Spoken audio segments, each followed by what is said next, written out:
Hey, what up, everybody? Welcome back to Green Mountain Bushcrafters. I got some good news and a few things I want to talk about. First off, but damn, what you know about that? Yeah, buddy. So, my Appalachian Trail tag came today. I'm super excited about that. And my letter, y'all want to read that, you can pause it and read it. But yeah, buddy. 2017, here I come. Appalachian Trail. Yeah, dude.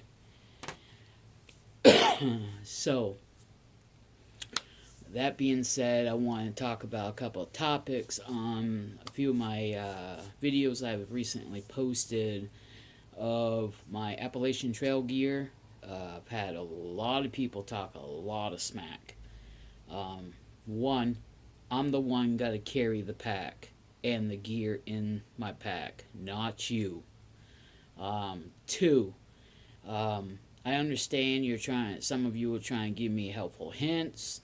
You know, this and that. But what you guys don't understand is, I used to be homeless. I used to tromp around state to state. You know, all over New England and stuff. For well over 5 years, being homeless. With like almost a 70-pound pack. Everything I owned was in that pack. Camping out, sleeping under bridges, no sleeping bag, exposed to elements, all that good, happy horse shit. Okay? So, when you guys are sitting there and trying to explain something that I already know about, because now I've matured a lot in life, I've seen it all, I've heard it all, I've done it all pretty much, except for a few things in my life. When you're trying to tell me about a ferro rod to scrape it and use it as a magnesium bar, let me explain something to you. A ferro rod, when you scrape it and then you get a pile of those shavings and you spark it, it flares up quick. Doesn't burn the same way as a magnesium bar. Now, you can go on YouTube and you can check it out for yourself. There are videos out there explaining why there's two different reasons for having a magnesium bar and a ferro rod. Okay? I'm sick and tired of a lot of people commenting on my channels stating, oh, you don't need this and you don't need that. You don't know that. You don't know that. Okay, maybe I don't need 3 flashlights and 4 knives. But you know what? If one breaks, I'm glad I have a backup knife. One flashlight breaks. Something goes wrong with it. The ones I have cannot be repaired. Like, I can't make out the name on this one. Streamlight, I believe it is. Yeah. It's a little Streamlight. You cannot repair these. You have to send these away back to the company and wait for them to send you another one, okay? So, they're not like the old school flashlights where you can just pull them apart, take out the bulb, put another bulb in. It don't happen, okay? That's why I'm bringing this flashlight and my headlamp.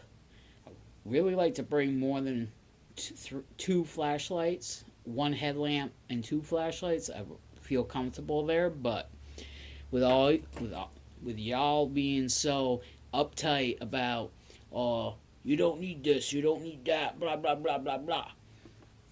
Okay, thank you for your comments, thank you for your suggestions, but who's really got to carry the pack? I do. Okay. People have been talking about my opal. Oh, what's going to happen when the weather gets real humid and your wood handle swells and you can't open it? Okay, well, I've never experienced that happen, And I've never heard of that happening. That's why you carry more than one knife, okay? Because two is one and one is none. So, that's why I'm taking two knives with me. I have my little pocket knife. I can do fine carvings with it. I can food process with it. And my larger knife I can use for whatever. For whatever reason I lose this one, or this one breaks, or whatever seems to happen to it, I'll have my fixed blade, which is great because I can use it to get through wet wood to the dry center to get a fire going if needed. Um, Everyone says, oh, you don't need to worry about this, you don't need to worry about that because you're no more than 4 to 7 days away from town. Yes, but here's the thing, that's 4 to 7 days away from town. If I'm out in the woods 4 to 7 days away from town and something happens and I have to wait, say, I don't know, 2 to 3 days and maybe another hiker comes through, at least I'm prepared. I can survive for the period of time I have to, get myself out, or have someone help me get out. Um, you know, a lot of you just don't seem to understand the logics behind survival and bushcraft, and that's the next thing I'm going to talk about. People are like, oh, long distance hiking ain't nothing like bushcrafting. Okay, you might be right about that, but you are still surviving. Okay, you gotta thrive to survive. The survival skills still take place. Still the same rules: 3 minutes without air, 3 hours without shelter, 3 days without water, and 3 weeks without food. And you're dead. You die. Okay? Plain and simple. It still applies when you're out there on a mountaintop or a bald or a backwoods trail that you can't get to a road or a town or get help, especially if you have no cell service. So, then bushcraft skills come into play. You get lost, stranded, hurt. Those bushcraft skills come into play. You can build a shelter because you may not be able to get your tent put together. It may not be sufficient to use your tent at that time. You might want to build something, a lean-to or whatever. You can throw up a tarp, get a fire going, put up your reflectix or a survival blanket. And that's another thing. Everyone says you won't need your survival blanket. Okay, when you hiked the AT, or did you hike the AT? If you had hiked the AT, okay, you may not have needed one because you probably had a $400 to $500 sleeping bag or sleep system. I don't have that luxury. I don't have that luxury to spend another $14 on another lightweight stove.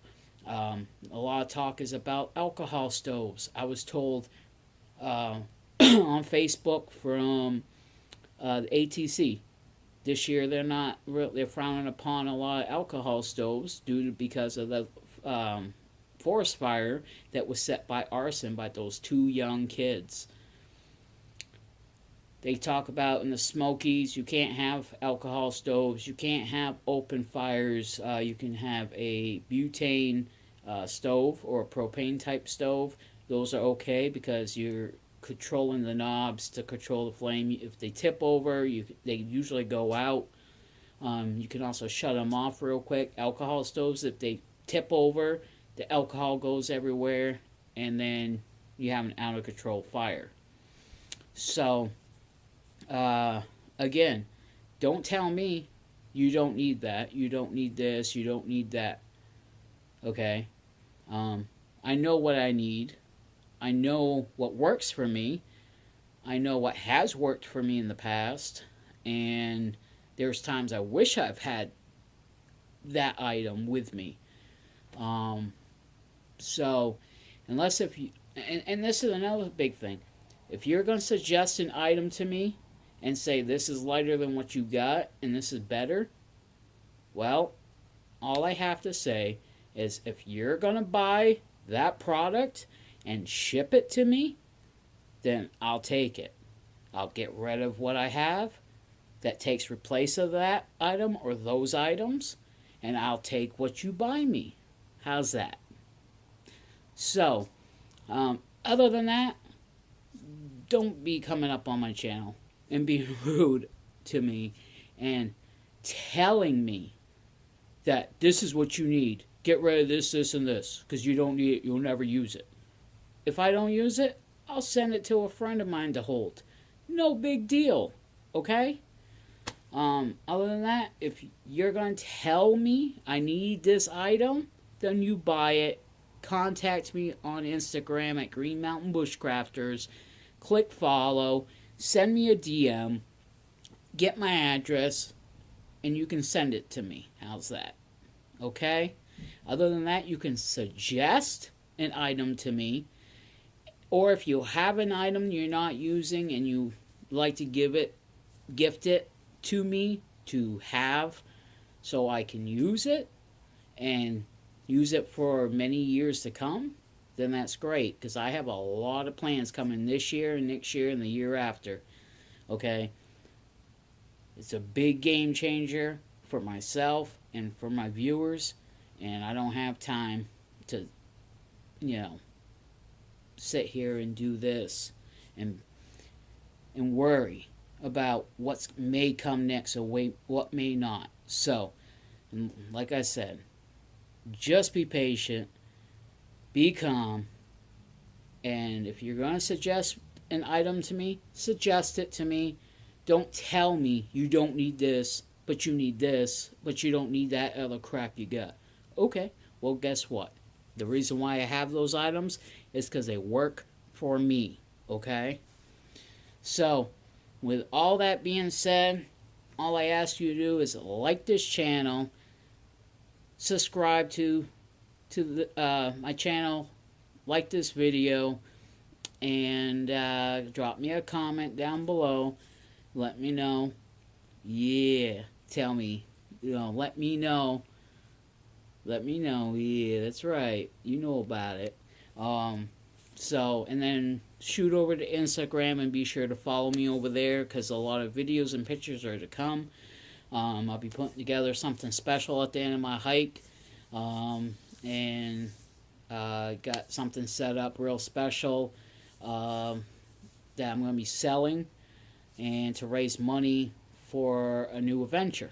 And without my viewers' support, I'm not going to be able to do any more adventures, and that would be very, very sad to me. So I want to thank everybody for watching this video. Remember, subscribe, slam that thumbs up button, hit that little bell so you get a notification next time I come up with another video, and I'll see you next time right here on Green Mountain Bushcrafter. Thanks, everybody.